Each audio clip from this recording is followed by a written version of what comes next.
வெளிப்பாடு அப்படின்னு நம்ம 63 நாயன்மார்கள் சொல்லியிருக்காங்க. பட்டினத்தார் சொல்லுவார், 63 நாயன்மார்கள்ல மூவரை சிறப்பா சொல்லுவார். வாழால் மகவரின் மூத்த வள்ளே நல்லே, மாதர் சூளுரையால் இளமை துறக்க வள்ளே நல்லே. மாதர் சூளுரையால் இளமை துறக்க வள்ளே நல்லே. தொண்டு செய்து நான் ஆறில் கண்பிடத்து அப்ப வள்ளே நல்லே. எல்லாத்தையும் அவங்க செஞ்சுட்டு போயிட்டாங்க, இனி நான் என்ன செஞ்சு ஒன்ன அடைய போறேன் அப்படின்னு உண்மையா பட்டினத்தார் சொல்லுவார். பக்தி அப்படிங்கிறது முழுமையா அன்போட வெளிப்பாடுதான். சிறுதொண்ட நாயனார், திருநீலகண்டர், கண்ணப்பர், இவர் 3 பேரை சொல்றாங்க. இவர் 3 பேரும் யாருடைய பக்தியும் அன்பும் சிறந்ததுன்னு நீங்க நினைக்கிறீங்க? சிறுதொண்ட நாயனார் கேட்கிறார், இறைவன் 5 வயது மகன், ஒரே மகன், தாய் பிடித்த தந்தை கழுத்தெடுத்து உணவு சமைத்து தர வேண்டும் இம்முகத்தோடு. உடனே சிறுதொண்ட நாயனார் சரின்னு சொல்றார். அதில் ஒரு ஆணவம் இருக்கும். எதுவும் எனக்கு அறியவில்லை, ஆணவம் கலந்து விட்டது. அடுத்தது திருநீலகண்டர், அவருடைய உறுதியில் உறுதியாக நிற்க இறைவன் மீது ஆணையிட வேண்டியிருந்தது இல்லைங்களா? ஆனா கண்ணப்பருடைய அன்பு அளப்பரியது. ஒரு தொண்டர் இல்லைங்களா, எந்த ஒரு கள்ளம் கபடம் இல்லாத ஒரு அன்புடையவர் கண்ணப்பர். கண்ணில் உதிரம் கண்டவிடத்தில் இதயம் நொறுங்கி தன் கண்ணை எடுத்து அங்கு வைத்தார். கண்ணப்பன் ஒப்பதோர் அன்பின்மை கண்டப்பின் என்னப்பன் என்னொப்பில் ஆட்கொண்டேன். அந்த அளவுக்கு அன்பு இருக்கிற இடத்துலதான் கடவுள் நிலைத்திருப்பார் அப்படின்னு சொல்லுவோம். அந்த வகையில அருணகிரியாரும் தடுத்தாட்கொள்ளப்பட்டார் இல்லைங்களா? சில தலங்களுக்குல சென்றாள் முக்தி, சில தலத்தில் பிறந்தாள் முக்தி, சில தலத்தில் இறந்தாள் முக்தி. ஆனால் திருவண்ணாமலையை நினைக்க முக்தி. திருவண்ணாமலையில் பிறந்தவர் தான் அருணகிரியார். அருணகிரிநாதர் சிறந்த செல்வராக வாழ்ந்தவர் தான். ஒரு சிறு பிழையால் மாதுவின் சுகத்தால் தன் செல்வமெல்லாம் இழந்தார். தூற்றப்பட்டார், அஞ்சினார், ஓடினார். வாழ இஷ்டம் இல்லாம இருந்தப்போ ஒரு வயதானவர் வந்து சொன்னாராம், அப்பா முருகனை படிப்பா, அவர் உனக்கு அருள் தருவார். அவரும் முருகனை நினைத்து உருகும் போது அவருடைய சிந்தனை அந்த இடத்துல இல்லை. அவரால் என்ன பண்றதுன்னு தெரியல. தற்கொலைக்கு முயற்சிக்கிறார். கோபுரத்தின் மேலிருந்து 4 முறை தற்கொலைக்கு முயற்சி செய்கிறார். 4வது முறை அவரையே அறியாமல் முருகா என்று கூறிக்கொண்டே கீழே விழுகிறார். அப்பந்தாங்க பேரு, பையன் ரொம்ப நல்லவன், கருணை கடல் இல்லையா, முருகான அன்பான கூட்ட ஒரே வார்த்தைக்கு ஓடி வந்து தாங்கி பிடிச்சார். தாங்கி பிடிச்சிட்டு சொல்றாரு, சொல்லல என்று ஒரே வார்த்தையில் சொல்லிட்டார். அந்த சொல்லலன்னு முருகன் சொன்ன அந்த வார்த்தைக்காக சித்திரப்பாவையாக அவர் தவம் இருந்தார் அப்படிங்கிறது ஒரு குறிப்பு. அவர் அது தன்னுடைய கண்ட அலங்காரத்துல முருகன் ஆட்கொண்டதை வந்து பாடியிருப்பார். கிண்ணம் குறித்து அடியேன் செவி நீ அன்று கேட்க சொன்ன துண்ணக்குறிச்சி வெளியாகி விட்டதையா அப்படின்னு சொல்றார். அன்றிலிருந்து கருணை கடலான முருகனை நினைத்து நினைத்து உருகி உருகி முன்னம் செய்த எல்லாம் மறந்து முருகனே கதியென்று ஆகிவிட்டார் அருணகிரியார். அருணகிரியார்ட்ட முருகன் ஓடி வா அப்படின்னு வயலூருக்கு கூப்பிடுறார். கூப்பிட்ட வார்த்தைக்கு வேகமாக ஓடி சென்று வயலூர் முருகனை வழிபட்டார். என்னுடைய பாடலை பாடு, தமிழில் கொண்ட ஆவல் பாருங்க முருகனுக்கு. பல தலங்கள் சென்று பாடுவதற்காக 150 தலங்களுக்கு சென்று முருகன் திருவருளை பாடி வந்திருக்கிறார். அறுவடை வீடு மட்டும் நான் சொல்லணும்னு ஆசைப்பட்டேன். திருப்பரங்குன்றம் போராடு, திருச்செந்தூர்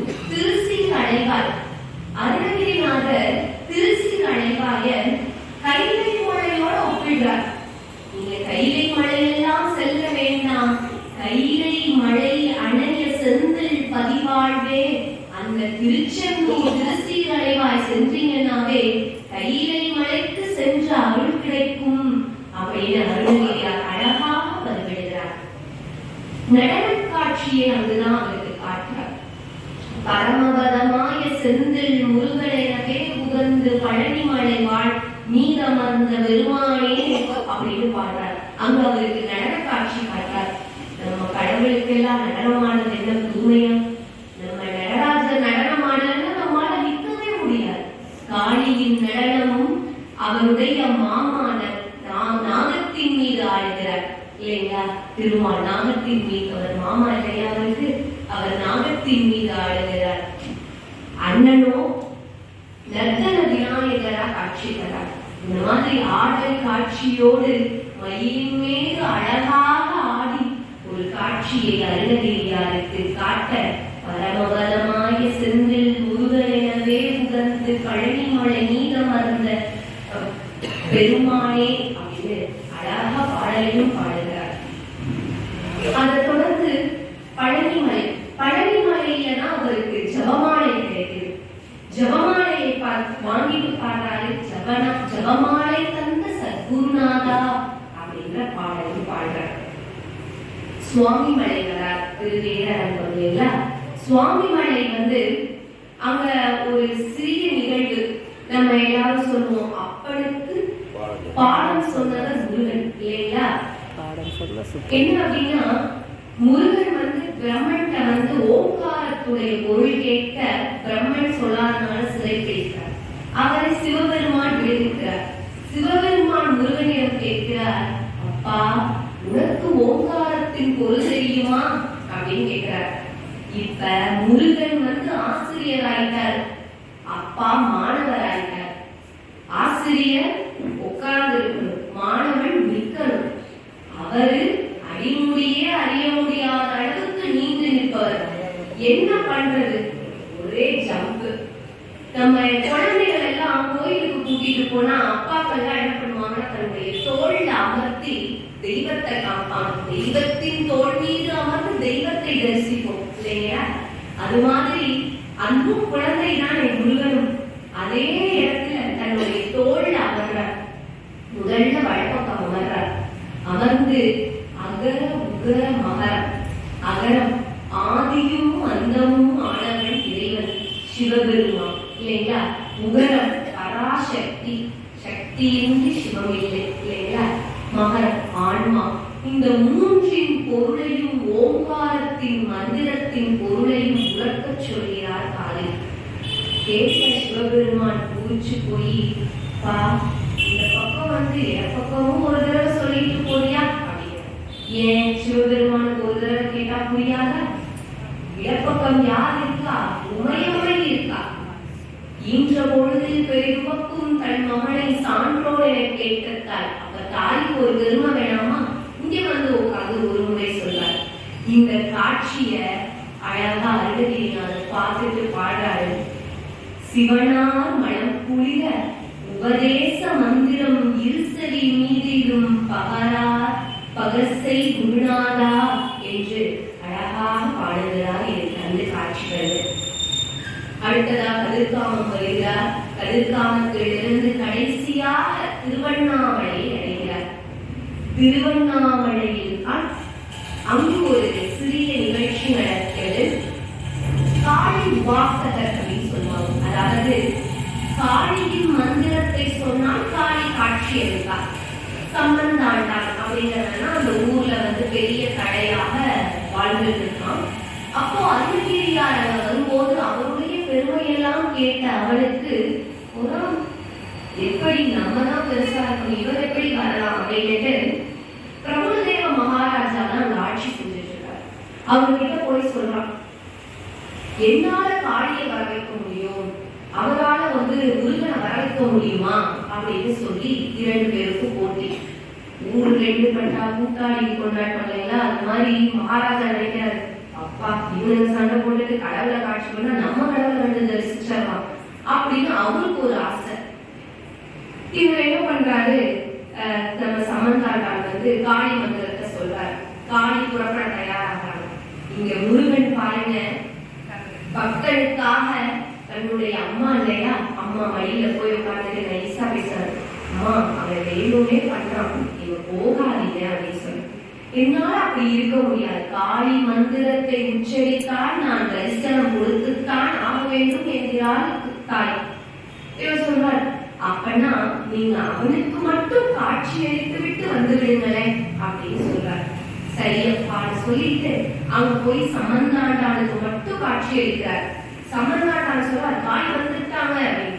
யாருக்கும் தெரியல, காளி எங்க காளி எங்க, இதோ இங்க இதோ இங்க, கண்ணுக்கு தெரியல, ஏமாத்துறியா அப்படின்னு முடிக்கிறாரு.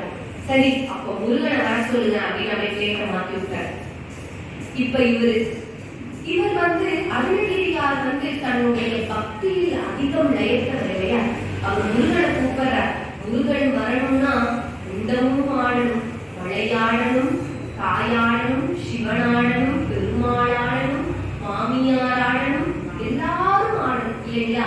அப்ப ஆட காளியாட, விளையேறும் சிவனாட, சரஸ்வதி தேவியாட, பிரம்மனாட, மாமியாராட, லட்சுமியாட, மாமனாராட, திருமாலாட, மயிலுமாடி நீயுமாடி வர வேண்டும் அப்படின்னு பாடுறார். முருகப்பெருமான் பெரும் தோகையோடு மயிலோடு அழகாக அங்கு இருந்த அத்தனை பேருக்கும் காட்சி அளிக்கிறார். அனைவரும் கண்ணார் கண்டு மனதால் எல்லாரும் பிரார்த்தனை செய்கிறார். அந்த இடத்துல அந்த சமந்தாண்டார் தோற்று போகிறார். கடவுளிடத்தில் ஆணவம் இருக்கக்கூடாது, அன்பு இருந்தால் மட்டுமே கடவுள் கண்ணுக்கு தெரிவார் என்பதுதான் உண்மை. கொஞ்ச நாள் போகுது. சமந்தாண்டார் என்ன பண்ணலாம் அப்படின்னு யோசிச்சுட்டு இருக்கப்போ சில நாள் கழிச்சு அந்த பிரம்மதேவ மகாராஜாவுக்கு கண் பார்வை இழந்தார். அப்போ இவர் சொல்றாரு, தேவலோகத்துல இருக்கக்கூடிய மலர் கழிச்சு பாரிஜாத மலர் கிடைச்சா கண் நோய் போகுமா அப்படின்னு சொல்லி அந்த அரசன் சொல்றாரு. அரசன் நான் எங்கப்பா தேவலோகம் போறது அப்படின்னு கேட்கிறப்போ இவர் சொல்றாரு, முருகனையே வரவேற்றார் இல்லையா அருணகிரி, போய் மலர் எடுத்துட்டு வர சொல்லுங்க அப்படின்னு சொல்றாரு. இந்த இடத்துலதான் அருணகிரியா ஒரு சித்தர் என்பது நமக்கு புரியுது. கூடு விட்டு கூடு வாய்வது சித்தர்கள் இல்லைங்களா.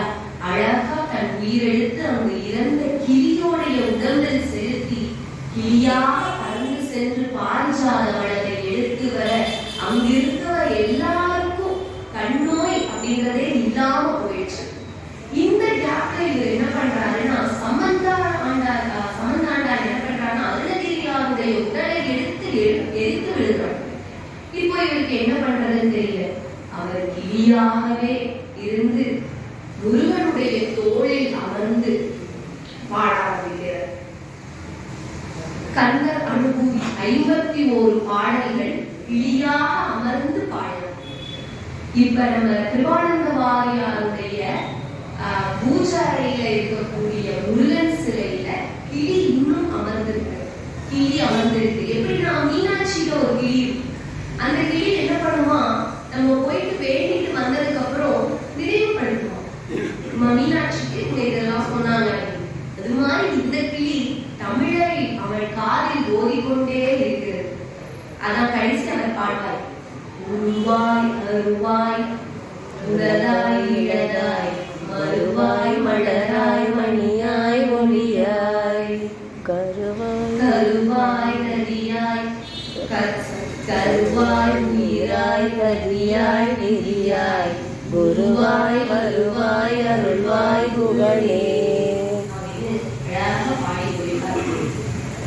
அதாவது முருகன் தமிழை படைத்தது அருணகிரியார் வாயால் தமிழ் பாடலானோ அப்படின்றதுக்கு அருணகிரிக்கென தமிழை அளித்தான் அன்பே அப்படின்னு சொன்னாங்க இல்லைங்களா.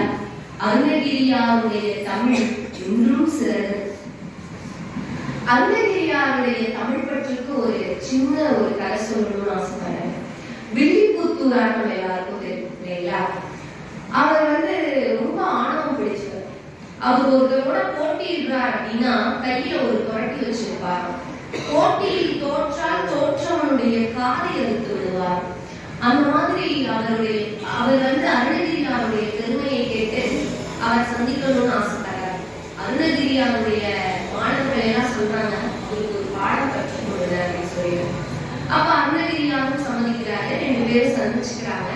சந்திச்சுக்கிட்டு நான் பாடும் பாடலுக்கு நீ விளக்கம் எழுதி விடு, நான் ஒத்துக்கிறேன், நான் உன்கிட்ட தோத்துட்டேன், இல்லைன்னா நான் சொல்றதை நீ செய்யணும் அப்படின்னு 2 பேரும் பந்தயம் போட்டுக்கிறாங்க. எழுதி கொடுத்தவராருன்னா முன்னாடி இல்லையா, சரி பாப்போம் வாங்க அப்படின்னு சொல்றாரு. அவர் கந்தரனை பாடுறாரு இல்லைங்களா. பாட ஆரம்பிக்கிறப்போ 50வது பாடல் கந்தரந்தாதி பாடுறாரு. 53வது பாட்டு தடவரிசையே பாடுறாரு. திதத்தத்த தித்த திதித்தாதை தாதது தித்தித்தாதா திதத்தத்த திதித்தி திதித்தத்த தேவித்து திதித்து தத்தா அப்படின்னு பாடுறாரு. அங்கேயே அவர் முடிஞ்சு. இந்த பாடலுக்கு அவரால் பொருள் புரியவே முடியாது. அருணகிரியார் என்ன சொன்னார்னா, இனமே நீ கால அறுப்பேன்னு சொல்றதை நீ உறுதிக்கணும் அப்படின்னு சொல்றாங்க. அதை நீ சரியாக சொல்ற. அதாவது நம்மளுடைய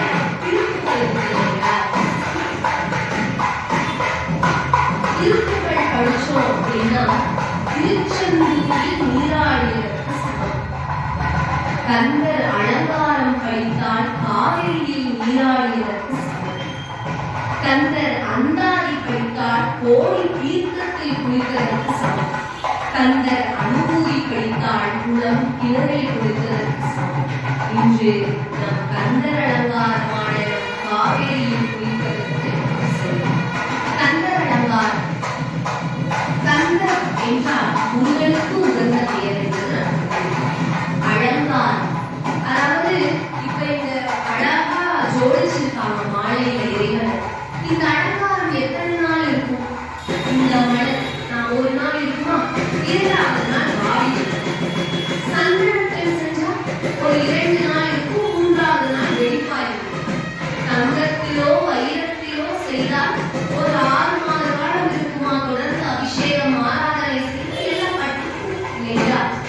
அப்போ அருணகிரியார் யோசிக்கிறார், ஒரு பொருளை சிறப்பாக காட்ட வேண்டும், அதிலும் முருகன் சிறந்தவன் அல்லவா, அவனை சிறப்பாக அலங்கரிக்க உதவும் ஒரே பொருள் தமிழ்தான் என்று தமிழால் அமைத்ததுதான் இந்த கந்தர் அலங்காரம். தமிழில் கொண்டு கந்தரை அலங்கரித்ததே இந்த கந்தர் அலங்காரம். கந்தர் அலங்காரம் அருணகிரியார் பக்தி நிலையில் மெய்ப்பட்டு இருக்கும் போது பாடிய அதீத பாடல்கள் நம்ம கந்தர் அலங்காரத்தில் தான் இருக்குது. கந்தர் அலங்கார பாடலை கேட்டோம் அப்படின்னா எவனுக்கு அஞ்ச வேண்டாம், நாளோ கோளோ எதுவும் செய்யாது, கந்தன் இருக்க கவலை ஏது இல்லையா. அதாவது யான் நான் அப்படின்ற அகந்தையை என்று விடுகிறோமோ அன்றுதான் இறைவன் நம்மை ஆட்கொள்வான் அப்படின்னு அருணகிரியார் அழகாக சொல்றார். இது மொத்தம் 108 பாடல். திருவாசகம் அதாவது சிவனுக்கு எப்படி திருவாசகமோ அதுபோல முருகனுக்கு கந்தர் அலங்காரம். 108 பாடல் அர்ச்சனை மாதிரி இல்லைங்களா. நம்ம 108 அர்ச்சனை செய்யற மாதிரி 108 பாடல். முதல் பாடல் விநாயகர் துதி, 100 பாடல்கள், பிறகு சேர்க்கப்பட்டது 7. இதுதான் பாடலுடைய அமைப்பு. முதல்ல விநாயகர் துதி. விநாயக பெருமான் நம்ம எப்பவுமே எல்லா கோயிலுக்கும் முதல்ல போனோம்னா யாரை பார்ப்போம்? விநாயக பெருமானை தான் சந்திப்போம் இல்லைங்களா.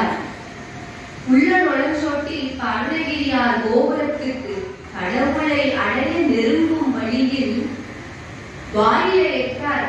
அங்க ஒரு சத்தம் டபடபன்னு. என்ன சத்தம்னா எல்லாரும் குனிஞ்சு முட்டிட்டு இருக்காங்க விநாயகர்கிட்ட. அதான் சொல்வார், யானை முகன் இளைய நாயகனை வடப்பக்கத்தில் கண்டேன் அப்படின்னு சொல்வார். அதாவது என்னன்னா இவர் அந்த கோபுரத்துக்கு வாயிலுக்குள்ள நுழைகிறாரு. மக்கள் எல்லோரும் விநாயகரை கொட்டிட்டு வாயில் சர்க்கரையிட்டு வழிபட்டு கொண்டிருக்கிறார்கள். நம்ம ஏன் இந்த மாதிரி கொட்டுறோம் அப்படின்னா, இறைவனை வழிபட செல்லும் போது ஆணவம் அப்படின்ற இல்லைங்களா? உறிஞ்சு கொட்டிக்கிறோம். அதுவும் இல்லாம என்ன பண்ணுவோம்? தோப்பு கரணம் பண்ணுவோம். இது அறிவியல் ரீதியா இருக்கலாம் சொல்றாங்க. இப்படி கொட்டுறதுனால இந்த நரம்புனால நமக்கு ஒரு புத்துணர்ச்சி கிடைக்குது அப்படின்னு சொல்றாங்க. தோப்பு கரணம் போடுறதுனால இந்த நரம்புகளை பிடிச்சு நம்ம போடுறோம் இல்லைங்களா? ஞாபக சக்தியும் அறிவும் அதிகரிக்கு. இப்பெல்லாம் டியூஷன்ல எல்லாம் போனோம்னா பசங்களை ஃபர்ஸ்ட் ஒரு 10 தோப்பு கரணம் போடுவாப்பா அப்படின்னு சொல்லிட்டு தான் அடுத்தது அப்புறம் டியூஷன் ஆரம்பிக்கிறாங்க இல்லைங்களா? அது மாதிரி ஒரு நம்மளுடைய நம்ம செய்யற எல்லா செயல்களும் அறிவியல் ரீதியாகவும் நமக்கு பயனுள்ளதாக தான் அமையுது அப்படின்றதுதான் உண்மை. இப்ப விநாயகரை சந்திக்கிறாரு. விநாயகன் மும்மத கடவுள்னு சொல்றாரு. என்ன? இச்சை, கிரியை, ஞானம் உடையவர் அப்படின்னு சொல்றாரு விநாயகர் பெருமான். சொல்லிட்டு அவர் சொல்றார், இளைய களிரை கண்டேங்கிறார். இளைய களிர் யாரு? முருகப்பெருமான களிருங்கிறார். ஏன் முருகப்பெருமான் களிர்னு சொல்றாருன்னா, அவருடைய அப்பா யார்? யானை தோளை உரித்து போற்றியவர் இல்லைங்களா? அவருடைய அண்ணன் யானை முகத்தவன். அவருடைய மனைவி வெள்ளை யானையால் வளர்க்கப்பட்டவள் தெய்வானை. அவருடைய மாமனோ யானை கால் அலையா யானை அன்போடு அழைச்சதுனால ஓடி வந்தார் இல்லையா? அப்போ இதனால் முருகப் பெருமானையும் களிறு என்று இந்த இடத்தில் அருணகிரியார் குறிப்பிடுகிறார்.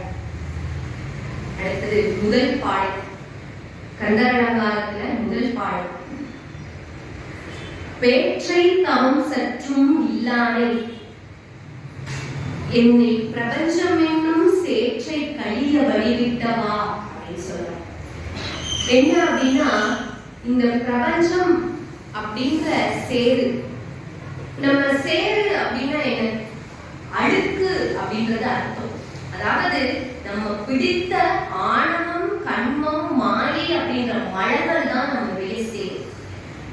அதாவது இந்த பாடலை எப்படி சொல்லுவார் அப்படின்னா, நம்ம எப்பவும் ஒரு இடத்துல நம்ம ஒரு வசூலுக்கு போறோம் அப்படின்னா, உங்க அப்பா 1000 ரூபாய் கொடுப்பாருப்பா, நீயும் அந்த மாதிரி கொடுத்தா சந்தோஷம் அப்படின்னு சொல்லி எப்படி அரசர்களை புகழ்ந்து அவங்களுடைய முன்னோர்களை புகழ்ந்து பரிசில் புலவர்கள் பெறுவாரோ, இந்த இடத்துல டொனேஷன் வாங்க போறப்ப அவங்க அப்பாவோட பெருமையை சொல்லி காசு வாங்கணுமோ, அந்த மாதிரி அருணகிரியார் ஒவ்வொரு இடத்துலயும் தன்னோட அப்பாவுடைய பெருமையும் சொல்லிடுவார்.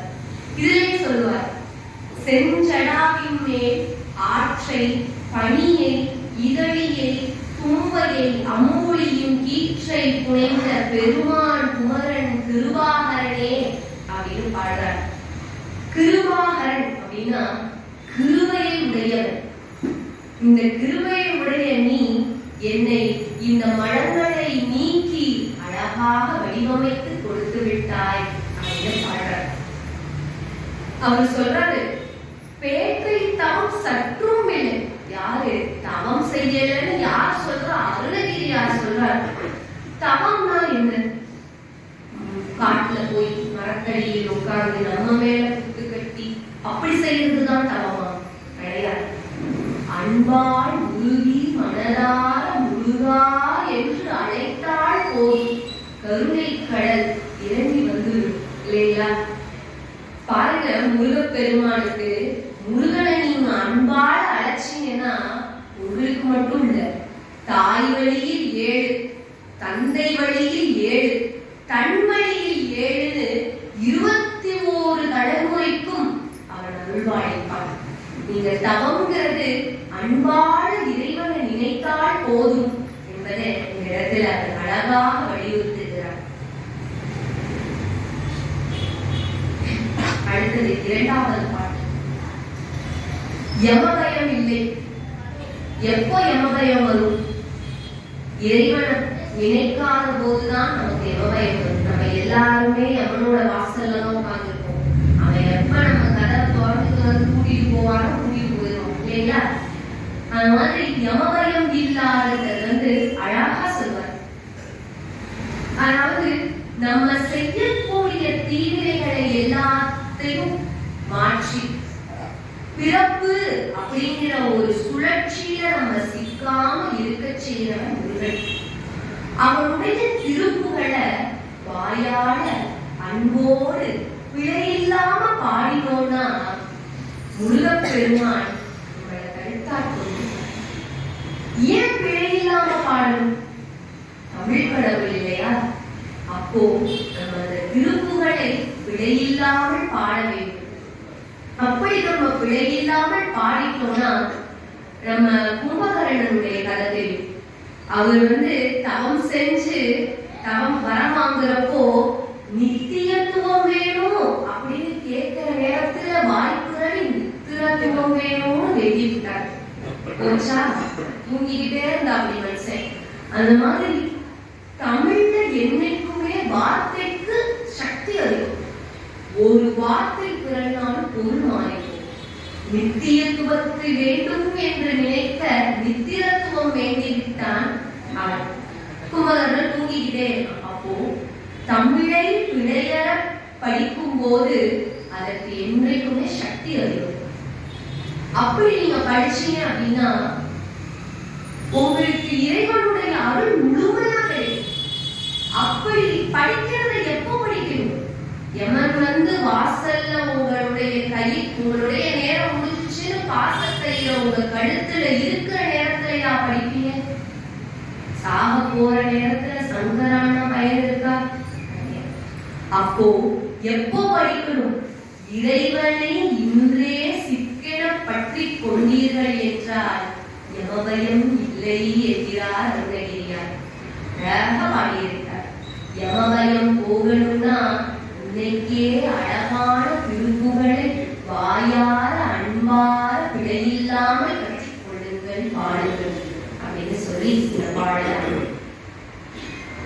அடுத்தது மூன்றாவது பாடல் முப்புறம் எரித்த கதை. நம்மளுக்கு எல்லாருக்கும் தெரியும் சிவபெருமான் முப்புறம் எரித்த கதை இல்லைங்களா? நம்ம முருகன் முப்புறம் எரித்த கதை.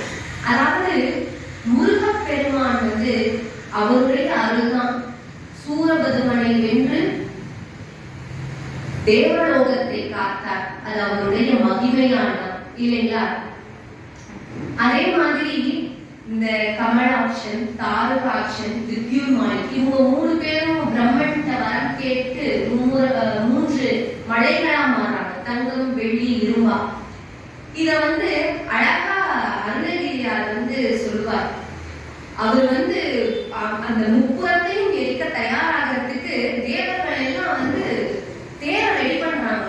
பூமி தேராக, சூரியனும் சந்திரனும் சக்கரமாக, மந்திரமும் மந்தர மலையும் கேசரி மலையும் அழகான அச்சாணிகளாக, 14 லோகங்களும் 14 ரட்டுக்களாக, திருமால் அம்பாக, மேருமலை வில்லாக, பிரம்மன் தேரோட்டியாக அழகா அந்த தேரை ரெடி பண்றாங்க. எல்லாத்துக்கும் ஒரு ஆசை, என்னாலதான் இறைவன் முப்புறத்தை எரிக்க போறார். இதை நினைத்த மாத்திரத்தில் சிவபெருமான் செய்த புன்னகையே அந்த 3 மலையும் துவம்சமாகி போயிடுச்சு இல்லைங்களா? அப்போ எப்படி சிவபெருமான் இந்த ஒரு புன்னகையான 3 இதையும் அழைத்தாலும் திருமூலர் சொல்வாரு,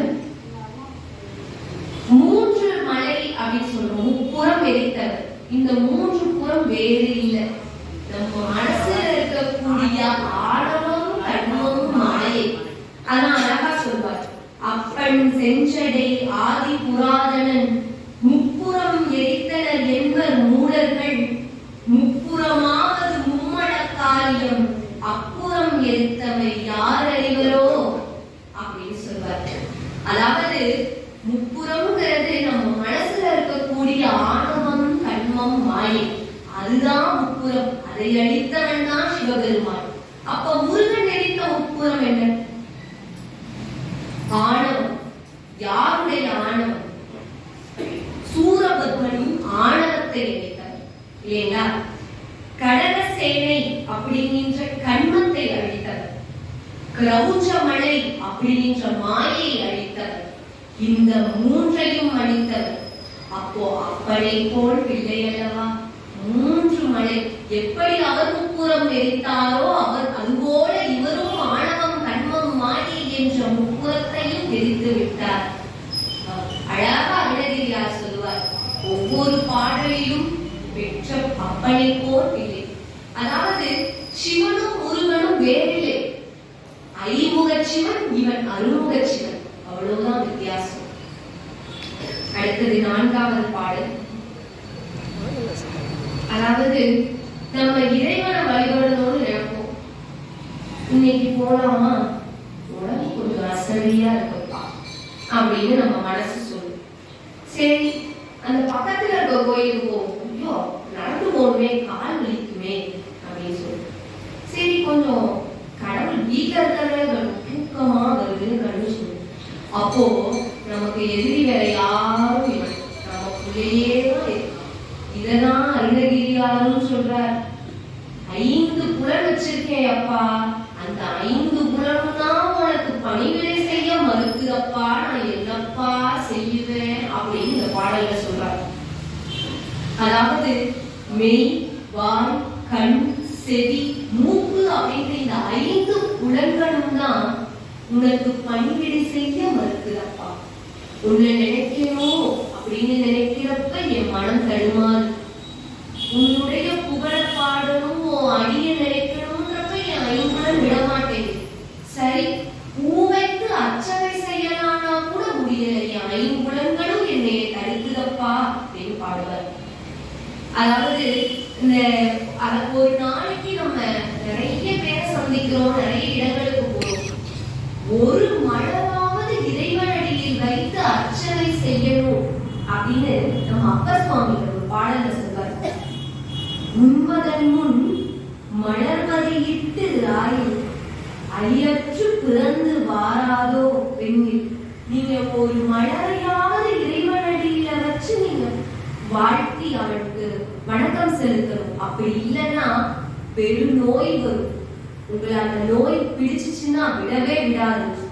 உங்களுக்கு நீங்க இறந்து போவீங்க. அந்த இறப்பு எப்படி இருக்கும்னா, பிறப்புங்கிற உங்களுக்கு ஒரு தண்டனையோட இருக்கும். பிறப்பு தான் இருக்கிறதுலயே, அடுத்த பிறவிதான் நமக்கு இருக்கிறதே பெரிய தண்டனை இல்லைங்களா அப்படின்னு சொல்றாரு. அதாவது நீங்க ஒரு மலர் வைத்து அர்ச்சனை செய்யல அப்படின்னா உங்களுக்கு பிறப்புன்ற ஒரு தண்டனையோட இறப்பு கிடைக்கும் அப்படின்னு அப்பர் சுவாமிகள் சொல்லுவார். அததான் இவரும் சொல்லியிருக்காரு, இந்த ஆன்மாங்கிறது நீ சூரபத்மனையே வென்றவன், என்னுடைய இந்த 5 புலன்களையும் கட்டுப்படுத்தி உனக்கு என்ன ஆட்கொண்டு விடப்பா அப்படின்னு அழகா அந்த பாடலை சொல்லியிருக்காரு.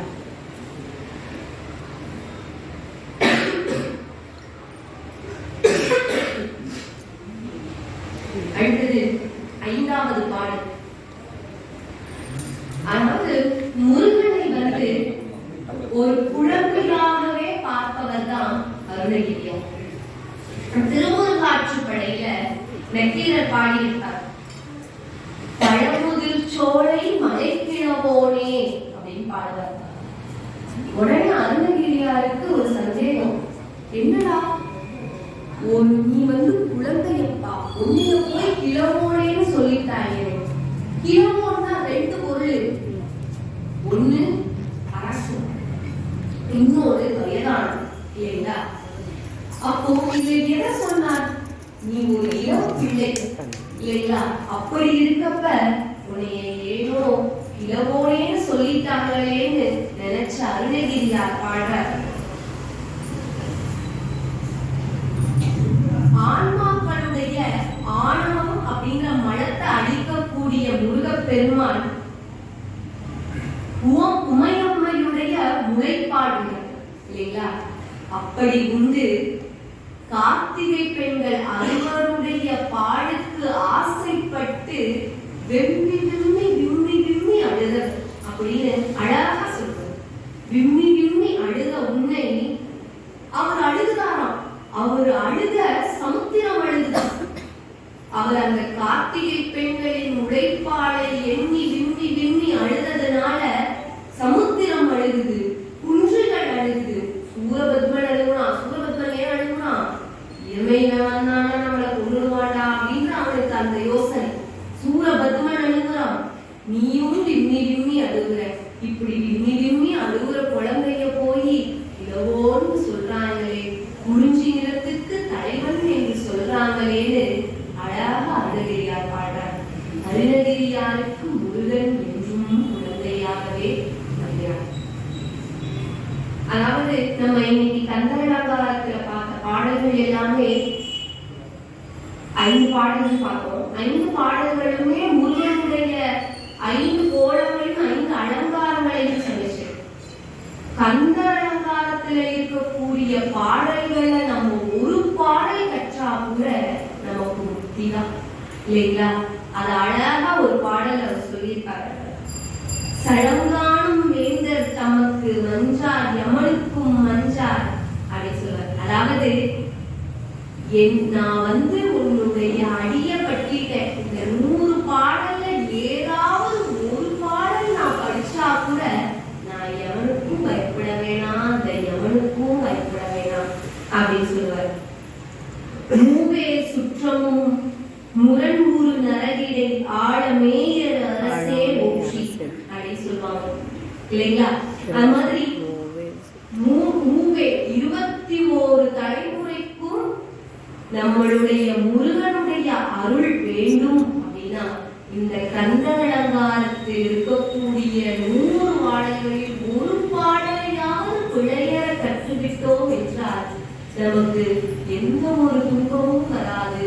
எவனுக்கும் அஞ்ச வேண்டாம், கொடுத்தல் செய்கின்ற எவனுக்கும் அஞ்ச வேண்டாம் அப்படின்னு சொல்லி அழகா முடிப்பார். இந்த வாய்ப்புக்கு, இந்த பேசுறதுக்கு வாய்ப்பளித்த அனைத்து நல்ல உள்ளங்களுக்கும் நன்றி கூறி விடைபெறுகிறேன். ஏதேனும் பிழை இருப்பின் என்னை மன்னித்தருங்கள்.